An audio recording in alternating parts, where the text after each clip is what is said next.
আজ আমরা জানবো ন্যারেটিভ রিসার্চ সম্পর্কে। এটি একটি কোয়ালিটি রিসার্চ অ্যাপ্রোচ।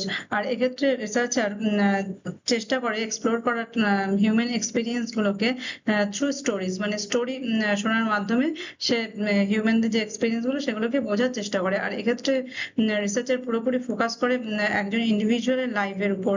আর রিসার্চার এক্ষেত্রে কালেক্ট করে স্টোরিজ ফ্রম দ্য পার্টিসিপেন্ট এবং সেটাকে কি করে এক্সামাইন করে। দেখো এই যে ন্যারেটিভ যে কথাটি, সেটা এসছে ল্যাটিন শব্দ নারারি থেকে। তার অর্থ হচ্ছে টু টেল। মানে এক্ষেত্রে পার্টিসিপেন্ট মানে এক্ষেত্রে বলে তার জীবনের সমস্ত স্টোরিজ গুলো, মানে জীবনের সমস্ত এক্সপিরিয়েন্স গুলো থ্রু স্টোরিজ। আচ্ছা, এক্ষেত্রে কি হয়, এটা প্রোভাইড করে রিচ এবং detail description of human life, মানে মানুষের জীবনে একটা পুরোপুরি একটা ডিটেল ডেসক্রিপশন এখানে দেওয়া হয়। আর রিসার্চের এক্ষেত্রে খোঁজার চেষ্টা করে এবং বোঝার চেষ্টা করে যে কি করে একজন মানুষ তার জীবনের বিভিন্ন এক্সপিরিয়েন্স গুলোকে স্টোরির মাধ্যমে বলার চেষ্টা করে, বা তার যে সোশ্যাল যে রিয়েলিটিস গুলো আছে সেগুলোকে স্টোরির মাধ্যমে বলার চেষ্টা করে। তাহলে দেখো এই যে ন্যারেটিভ রিসার্চের সম্পর্কে আরেকটু যদি আমরা ভালো করে বুঝতে চাই, মানে তার মিনিংটা যদি জানতে চাই, তাহলে দেখো এক্ষেত্রে কি করে স্টাডি করে লাইফস অফ ইন্ডিভিজুয়াল, মানে ব্যক্তির জীবনটাকে স্টাডি করে কিসের মাধ্যমে, থ্রু স্টোরিজ। মানে যে সমস্ত স্টোরিজ গুলো দে টেল, মানে পার্টিসিপেন্টের যে স্টোরি গুলো বলে সেইগুলোর মাধ্যমে ইন্ডিভিজুয়ালের লাইফটাকে বোঝার চেষ্টা করা হয়। আর এক্ষেত্রে এক্সামাইন করা হয়, মানে পরীক্ষা করা হয় কি করে পিপলরা অর্গানাইজ করে ইভেন্ট গুলোকে এবং তাদের এক্সপিরিয়েন্স গুলোকে মিনিংফুল ন্যারেটিভ, মানে তাদের যে সমস্ত ঘটনা হয়েছে সেই ঘটনাগুলোকে কিভাবে স্টোরির মাধ্যমে প্রকাশ করে সেটাকে এক্সামাইন করা হয়। আর এক্ষেত্রে বোঝার চেষ্টা করা হয় যে সেই ব্যক্তির যে এক্সপিরিয়েন্স গুলো কিংবা তার লাইফ ইভেন্ট গুলো, তার সোশ্যাল ইন্টারাকশনের ব্যাপারগুলো কিংবা কালচারাল যে সমস্ত ইনফ্লুয়েন্স গুলো তার উপরে আসছে কিংবা তার আইডেন্টিটি ফরমেশন সে কি করে করছে, এই সমস্ত বিষয়গুলোকে জানার চেষ্টা করা হয়। দেখো ক্রেসওয়েল এক্ষেত্রে কি বলেছে ন্যারেটিভ রিসার্চ সম্পর্কে। Narrative research is a form, এটা একটা ধরন অফ কোয়ালিটেটিভ ইনকোয়ারি, মানে কোয়ালিটিভ রিসার্চের একটা ধরন হচ্ছে ন্যারেটিভ রিসার্চ, ইন হুইচ যেখানে দ্য রিসার্চার যেখানে রিসার্চার কি করে স্টাডিজ করে, মানে পরীক্ষা করে দ্য লাইফস অফ ইন্ডিভিজুয়ালস, মানে ব্যক্তির জীবন সম্পর্কে সমস্ত কিছু মানে স্টাডি করে। এবং এক্ষেত্রে কি করে ask one or more individual to provide stories about their lives, মানে এক্ষেত্রে একজন বা তার থেকে বেশি লোকের থেকে বিভিন্ন স্টোরিজ শুনে তাদের জীবনের এক্সপিরিয়েন্স গুলোকে বোঝার চেষ্টা করা হয়। এবার দেখি যে ক্যারেক্টারিস্টিক্স গুলো কি কি, মানে এই রিসার্চের কি কি বৈশিষ্ট্যগুলো থাকে। এক্ষেত্রে দেখো ফোকাস করা হয় ইন্ডিভিজুয়াল এক্সপিরিয়েন্স, মানে ব্যক্তির এক্সপিরিয়েন্সের উপর এক্ষেত্রে বেশি ফোকাস করা হচ্ছে। আর স্টোরি বেসড ডেটা, মানে এক্ষেত্রে ডেটাটা কালেক্ট করা হয় কিন্তু মানে যে পার্টিসিপেন্ট সে যে স্টোরিটা বলবে সেটা তার অটোবায়োগ্রাফি হতে পারে কিংবা তার ডায়েরির মধ্যে থেকে নেওয়া যেতে পারে। তারপরে ধরো তার ইন্টারভিউ নেওয়ার মাধ্যমে আমরা স্টোরি গুলো কালেক্ট করতে পারি। তারপরে তার কোনো যদি পার্সোনাল ডকুমেন্ট থাকে সেখান থেকে আমরা তাদের স্টোরি গুলোকে কালেক্ট করতে পারি।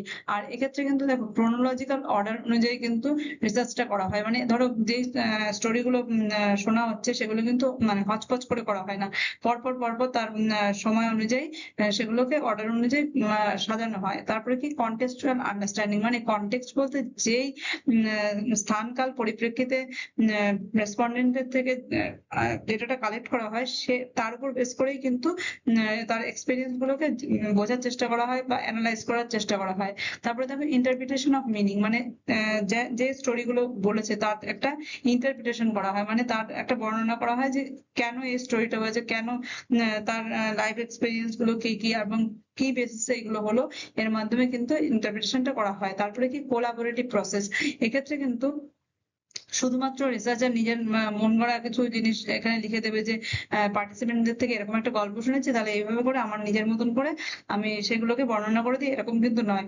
এক্ষেত্রে কিন্তু রেসপন্ডেন্ট কিংবা তার আশেপাশে তার পরিচিত লোকেদের সঙ্গে বা রিসার্চার সবাই মিলে কি হয় একটা কোলাবোরেটিভ ওয়েতে বা অনেকের সঙ্গে আলোচনার মাধ্যমে কিন্তু সিদ্ধান্তে আসা হয়। তারপরে দেখো এটা হচ্ছে কোয়ালিটেটিভ ইন নেচার, মানে এক্ষেত্রে কিন্তু দেখো যেহেতু গল্প শোনার মাধ্যমে পুরো রিসার্চটা করা হয় সেজন্য এটা কি কোয়ালিটি, মানে এখানে কিন্তু সংখ্যার কোনো গুরুত্ব সেরকম ভাবে নেই।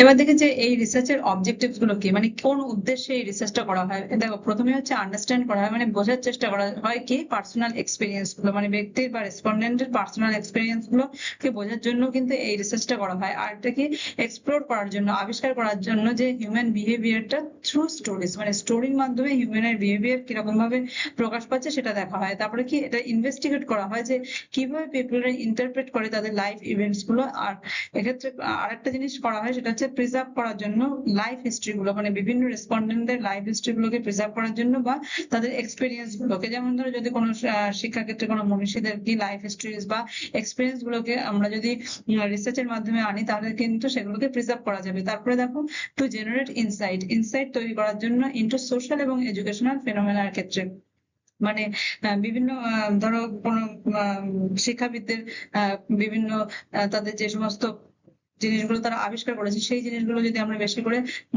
বিভিন্ন স্টোরিজ এর মাধ্যমে বা তাদের জীবনের বিভিন্ন ঘটনার মাধ্যমে যদি সেগুলোকে রিসার্চের মধ্যে আনি তাহলে কিন্তু তাদের সেই পার্টিকুলার যে আবিষ্কার তার থেকে আমরা কি একটা নতুন দৃষ্টিভঙ্গি দিকে এগিয়ে যেতে পারবো। তারপরে দেখো টু আন্ডারস্ট্যান্ড আইডেন্টিটি ফরমেশন, মানে কিভাবে একজন ব্যক্তি তার আইডেন্টিটিটা তৈরি করে কিংবা তার পার্সোনাল গ্রোথটা কিভাবে হচ্ছে সেগুলো কিন্তু জানার জন্য এই ন্যারেটিভ রিসার্চটা করা হয়।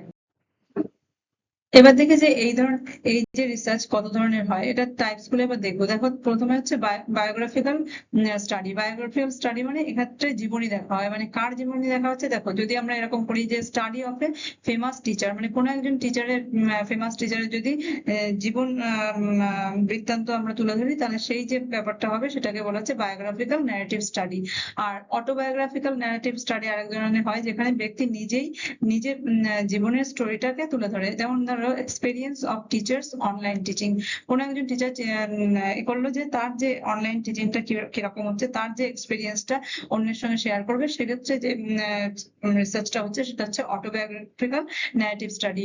আরেকটা দেখো লাইফ হিস্ট্রি। লাইফ হিস্ট্রি আরেক ধরনের এই ন্যারেটিভ স্টাডি। যেমন ধরো educational journey of a first generation learners, মানে হচ্ছে ফার্স্ট জেনারেশন যে সমস্ত লার্নার তাদের যে এডুকেশনাল জার্নিটা কেমন সেই বিষয়টা জানার জন্য যে রিসার্চটা করা হয় সেটা হচ্ছে লাইফ হিস্ট্রি মূলক হচ্ছে ন্যারেটিভ রিসার্চ। আর একটা ধরো ওরাল হিস্ট্রি। ওরাল হিস্ট্রিটা কিরকম, দেখো যদি আমরা এরকম চাই যে এডুকেশনাল রিফর্ম যখন হয়েছিল তখন কোন কোন টিচাররা এক্ষেত্রে কন্ট্রিবিউট করেছিল সেই ব্যাপারটা যদি আমরা তুলে ধরতে চাই সেক্ষেত্রে কিন্তু ওরাল হিস্ট্রি নামক আমাদের ন্যারেটিভ রিসার্চটা হয়। আর একটা হচ্ছে পার্সোনাল এক্সপেরিয়েন্স স্টোরি।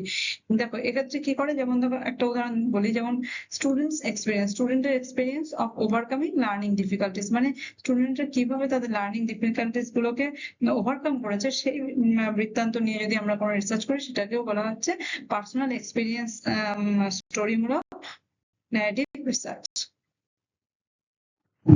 এবার দেখি যে ন্যারেটিভ যে রিসার্চ তার স্টেপস গুলো কি কি। প্রথমেই দেখো আইডেন্টিফাই করে নিতে হবে একটা রিসার্চ প্রবলেম, যে কোন প্রবলেমের উপর আমরা কাজ করবো। আমরা তো একটু আগে দেখলাম যে 5 ধরনের টাইপ দেখলাম, যে কোনো একটা টাইপ ধরো আমরা সিলেক্ট করলাম। কোনো একজন শিক্ষাবিদের ধরো তার জীবন বৃত্তান্তটা আমরা করতে চাচ্ছি, তো সেক্ষেত্রে আমরা কি করবো, সিলেক্ট পার্টিসিপেন্ট। তাহলে সেই পার্টিসিপেন্টটা কি হবে, সেই শিক্ষক যার উপর আমরা কাজটা করতে চলেছি। তারপরে কি কালেক্ট ডাটা। এবার ডেটাটাকে আমরা কি করবো, ইনডেপথ ইন্টারভিউর মাধ্যমে করতে পারি।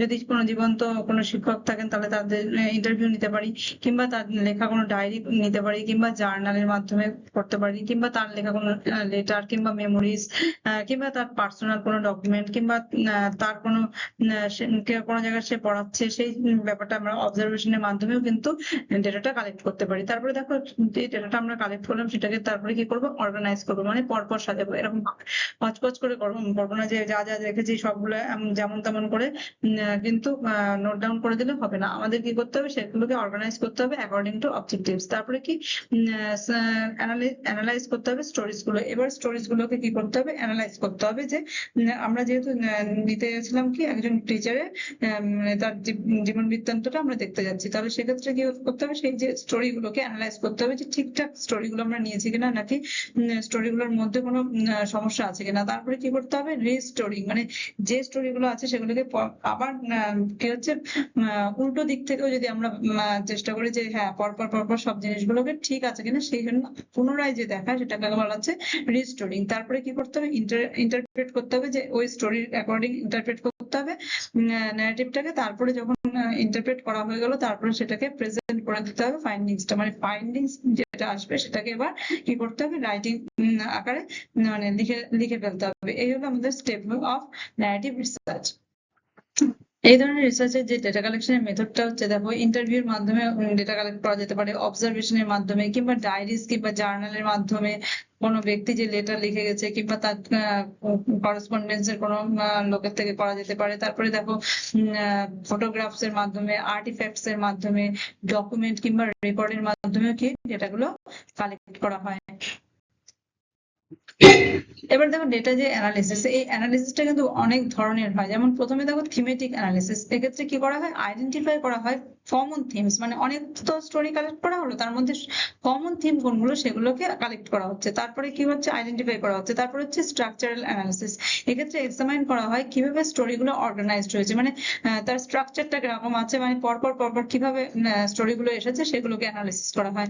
তারপর করা হচ্ছে কন্টেন্ট অ্যানালিসিস, কন্টেন্ট অ্যানালিসিসে কি করা হয় স্টাডি করা হয় মানে রেকারিং প্যাটার্ন, মানে পরপর কিভাবে ঘটনাগুলো এসেছে, তার আইডিয়া গুলো কিভাবে বারে বারে এসেছে সেই জিনিসগুলোকে দেখা হয়। তারপরে যে দেখো ডায়ালজিক যে অ্যানালিসিস, সেক্ষেত্রে কি করা হয় আন্ডারস্ট্যান্ড করা হয় ইন্টারাকশন বিটুইন স্টোরি টেলার এবং অডিয়েন্সের মধ্যে, স্টোরি টেলার এবং অডিয়েন্সের মধ্যে যে তাদের যে ডায়ালগের ব্যাপারগুলো হচ্ছে, মানে ইন্টারাকশন হচ্ছে, সেইগুলোর অ্যানালিসিস করা হয়। আর একটা হচ্ছে রিস্টোরিং হচ্ছে অ্যানালাইজিং, মানে রিস্টোরিং বলতে কি বলা যাচ্ছে রিকনস্ট্রাক্টিং, মানে যে ইভেন্টস গুলো উপর ডেটা কালেক্ট করা হলো সেগুলোকে রিকনস্ট্রাক্ট করে তাকে মিনিংফুল ওয়েতে মানে সিকোয়েন্স অনুযায়ী সাজানো হবে, এইভাবেই ডেটাটাকে অ্যানালাইসিস করা হয়। তার ন্যারেটিভ যে রিসার্চ, তার ডেটা অ্যানালিসিস গুলো কিন্তু অনেক ধরনের হয়। তাহলে প্রথমে কি থিমেটিক অ্যানালিসিস, তারপর হচ্ছে স্ট্রাকচারাল অ্যানালিসিস, তারপর কন্টেন্ট অ্যানালিসিস, ডায়ালজিক অ্যানালিসিস, আর একটা হচ্ছে রিস্টোরিং অ্যানালাইজিং। আচ্ছা, এবার দেখেছি যে এই ন্যারেটিভ রিসার্চটার অ্যাডভান্টেজ গুলো কি কি, সুবিধা কি। এই যে ন্যারেটিভ রিসার্চ যদি আমরা করি তাহলে দেখো রিচ এবং ডিটেল ডেটা আমরা কালেক্ট করতে পারবো, কারণ অনেক স্টোরি অনেক কিছু আমরা যেহেতু নিচ্ছি, তারপরে ইনডেপথ আমরা কিন্তু বিষয়টাকে জানতে পারছি। তারপরে দেখো হিউম্যান সেন্টার্ড অ্যাপ্রোচ, মানে এক্ষেত্রে কিন্তু পুরোপুরি পার্টিসিপেন্টের উপরেই জোর দেওয়া হয়, পার্টিসিপেন্ট যেরকম গল্প বলবে সেই হিসাবেই কিন্তু রিসার্চটা আগায়। তারপরে দেখো কন্টেক্সচুয়াল আন্ডারস্ট্যান্ডিং, মানে পার্টিসিপেন্ট যেই গল্পটা বলছে তার যে স্থানকাল পরিপ্রেক্ষিত বিবেচনা করেই কিন্তু এই রিসার্চটা করা হয়। তারপরে কি ফ্লেক্সিবিলিটি, এক্ষেত্রে কিন্তু পার্টিসিপেন্টের উপর পুরোপুরি যেহেতু নির্ভর করা হয়, তাই জন্য রিসার্চের এখানে কিন্তু খুব বেশি একটা জোড়াজুড়ি নেই, মানে ফ্লেক্সিবিলিটি ব্যাপারটা রয়েছে, যে যেভাবে পার্টিসিপেন্ট তার স্টোরিটাকে প্রেজেন্ট করতে চায় সেভাবে সে করতে পারে।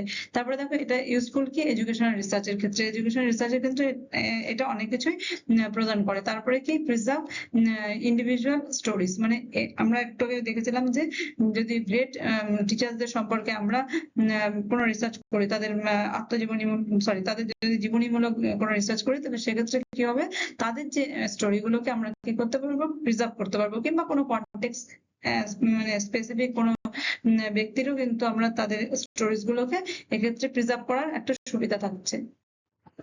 এই রিসার্চের লিমিটেশনটা হচ্ছে এক্ষেত্রে টাইম কনজিউমিং, মানে অনেক গল্প শুনতে গেলে বা রেসপন্ডেন্টকে বেশি দাম দিতে গেলে, মানে রেসপন্ডেন্টের যখন সময় হবে তখন গল্প বলবে, এই সমস্ত করতে গেলে কিন্তু টাইম অনেকটা বেশি লাগে। আর সাবজেক্টিভিটি কি এক্ষেত্রে পুরোপুরি রেসপন্ডেন্ট কিন্তু অনেক সময় রিসার্চারকে অন্য পথে চালিত করার একটা সম্ভাবনা থাকে, মানে নিজে নিজে যদি ভুলভাল গল্প করে সেক্ষেত্রে কিন্তু রিসার্চের ডেটাটা ঠিকঠাক হবে না। তারপরে দেখো লিমিটেড জেনারেলাইজেশন, মানে যেহেতু কনটেক্সট স্পেসিফিক, মানে স্থান কাল পাত্র বিবেচনা করে যেই স্থান কাল পাত্র থেকে রেসপন্ডেন্ট আসছে তার উপর নির্ভর করে যেহেতু রিসার্চটা হচ্ছে, তাই সেই জন্য সেই অঞ্চলে সেই পার্টিকুলার স্টোরিটার কোনো গুরুত্ব থাকলেও সেটা সব জায়গায় যে গুরুত্ব থাকবে এই ব্যাপারটা কিন্তু হয় না।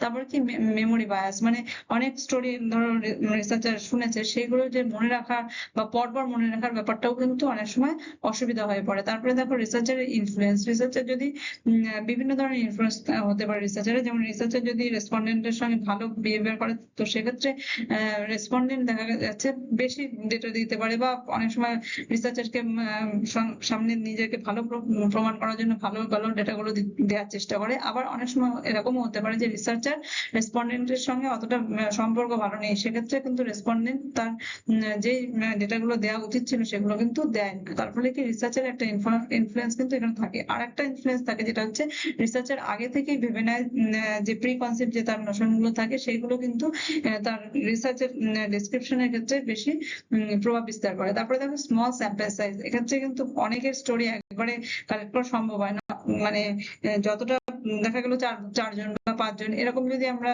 স্যাম্পল সাইজ হয় সেক্ষেত্রে কিন্তু জেনারেলাইজেশনের অভাব হয়ে যায়।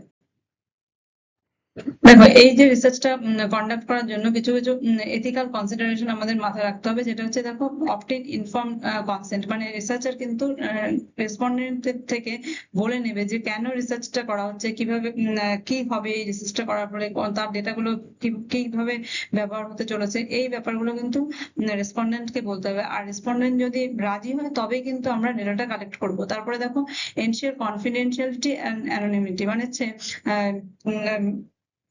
রিসার্চের রেসপন্ডেন্ট থেকে বিভিন্ন গল্প শুনলো, কিন্তু সেই গল্পগুলো কিন্তু সবাইকে বলে দিলে চলবে না, তার একটা গোপনীয়তা বজায় রাখতে হবে, সেই ব্যাপারটা আমাদের মাথায় রাখতে হবে। তারপরে দেখো রেসপেক্ট করবে পার্টিসিপেন্টদের স্টোরিজ গুলো। অনেক স্টোরি আছে যেগুলো ধরো আমাদের ভালো লাগছে না, কিংবা আমরা মনে করছি যে অনেক কুসংস্কারাচ্ছন্ন ব্যাপার হতে পারে, বিভিন্ন রকম হতে পারে, কিন্তু যেগুলো আমাদের থটের সঙ্গে হয়তো মিলছে না, তবুও কিন্তু তাদের স্টোরিজ গুলো বা তাদের এক্সপিরিয়েন্স গুলোকে আমাদের দাম দিতে হবে। তা মানে রেসপন্ডেন্ট কে কোনোভাবেই আমরা তাদের ভাবনা চিন্তার মাধ্যমে কিংবা শারীরিক ভাবে কোনোভাবেই যেন তাদের হার্ম না করি, সেই ব্যাপারটা আমাদের মাথায় রাখতে হবে। তারপর কি অ্যাভয়েড করতে হবে মিস ইন্টারপ্রিটেশন অফ ন্যারেটিভস, মানে তারা যে গল্পগুলো বলছে সেগুলো কিন্তু কখনোই আমরা মিস ইন্টারপ্রিটেশন করবো না, আমরা নিজেদের মতন গল্প বানাবো না, তাদের গল্পের ঠিকঠাক ইন্টারপ্রিটেশন তাদের সঙ্গে আলোচনা করেই কিন্তু করতে হবে। তারপরে কি allow participant to review their stories, আর পার্টিসিপেন্টদের কিন্তু তাদের যে স্টোরি গুলো তারা বলেছে, কোনো জায়গায় তারা কোনো কিছু পার্সোনাল বিষয় বেশি বলে ফেলেছে কিনা বা কম বলেছে কিনা, তারা কিরকম বলতে চায়, সেই ব্যাপারগুলো কিন্তু তাদের দুবার করে বা যতবার তারা রিভিউ করতে চাইছে সেইগুলো কিন্তু করতে দিতে হবে। তারপরে দেখো প্রোটেক্ট সেনসিটিভ ইনফরমেশন, যেটা আগেই বললাম যে তাদের কোনো ব্যক্তিগত আলোচনা করে ফেলেছে বা তাদের কোনো গোপনীয় ব্যাপারটা বলে ফেলেছে, সেই ব্যাপারগুলো কিন্তু রিসার্চারের দায়িত্ব নিয়ে গোপনীয় ভাবেই রাখতে হবে। এবার দেখবো যে significance of narrative research. Narrative রিসার্চের সিগনিফিকেন্সটা কি, এক্ষেত্রে দেখো প্রমোট করে হচ্ছে আন্ডারস্ট্যান্ডিং অফ হিউম্যান এক্সপিরিয়েন্স, মানে মানুষের যে অভিজ্ঞতাগুলো সেগুলোকে ঠিকঠাক করে বোঝার চেষ্টা করা হয়। তারপরে দেখো প্রোভাইড করে insight into educational and social issues, মানে এডুকেশন শিক্ষাগত কোনো ব্যাপার কিরকম তার ফলাফল হচ্ছে, কিংবা সোশ্যাল কোনো ইস্যু কিরকম সমস্যা হচ্ছে বা কি ভালো হচ্ছে, সেগুলো কিন্তু বিভিন্ন রেসপন্ডেন্টদের থেকে তাদের জীবনের বিভিন্ন গল্পের মাধ্যমে আমরা বুঝতে পারি বা তাদের থেকে একটা নতুন দৃষ্টিভঙ্গি আমরা নিতে পারি। তারপরে দেখো হেল্পস পলিসি মেকার আন্ডারস্ট্যান্ড দেয়ার মানে লাইভ রিয়ালিটিস, মানে হচ্ছে পলিসি মেকাররা যে পলিসি গুলো তৈরি করেছে সেই যে জিনিসগুলো কিরকম প্রভাব ফেলছে ব্যক্তিদের উপর, সেগুলো কিন্তু আমরা তাদের স্টোরি থ্রুতে আমরা বুঝতে পারি, এবং সেই যে বোঝার মাধ্যমে যেই রিপোর্টটা আমরা প্রদান করি সেটা কিন্তু পলিসি মেকারদের হেল্প করে যে তাদের পলিসি গুলো কতটা কাজে দিচ্ছে কতটা দিচ্ছে না, কি কি উন্নতি করতে হবে সেগুলো কিন্তু করতে পারে। তারপরে দেখো সাপোর্ট করে inclusive and participant centre research, যেহেতু দেখো এক্ষেত্রে পার্টিসিপেন্টদের উপর বেশি কিন্তু জোর দেওয়া হচ্ছে, যে পার্টিসিপেন্টরা যদি গল্প বলতে চায় তবেই কিন্তু গল্পটা আমরা মানে রিসার্চটা এগিয়ে যেতে পারি, মানে পার্টিসিপেন্টকে কখনোই জোর দেওয়া হচ্ছে না। তার ফলে কি হচ্ছে, এক্ষেত্রে পার্টিসিপেন্ট সেন্টার রিসার্চের একটা অবকাশ থাকছে। তারপরে দেখো কন্ট্রিবিউট থিওরি কন্ট্রিবিউট করে কি করে কোয়ালিটিভ রিসার্চের ক্ষেত্রে, থিওরি ডেভেলপমেন্টের ক্ষেত্রে কিন্তু এটা একটা অবদান রয়েছে। তাহলে আজকে আমরা জানলাম যে ন্যারেটিভ রিসার্চ কাকে বলে, তার ক্যারেক্টারিস্টিক্স কি, তার অবজেক্টিভস কি, তার স্টেপস গুলো কি কি, মানে কিভাবে ন্যারেটিভ রিসার্চটাকে কন্ডাক্ট করা যায়, তার অ্যাডভান্টেজ গুলো কি, তার টাইপস গুলো কি, তার সমস্যাগুলো কি, মানে রিসার্চটা করতে গেলে কি কি সমস্যা হতে পারে, তার এথিক্যাল কনসিডারেশন গুলো আমাদের কি কি মনে রাখতে হবে, এই সব কিছু।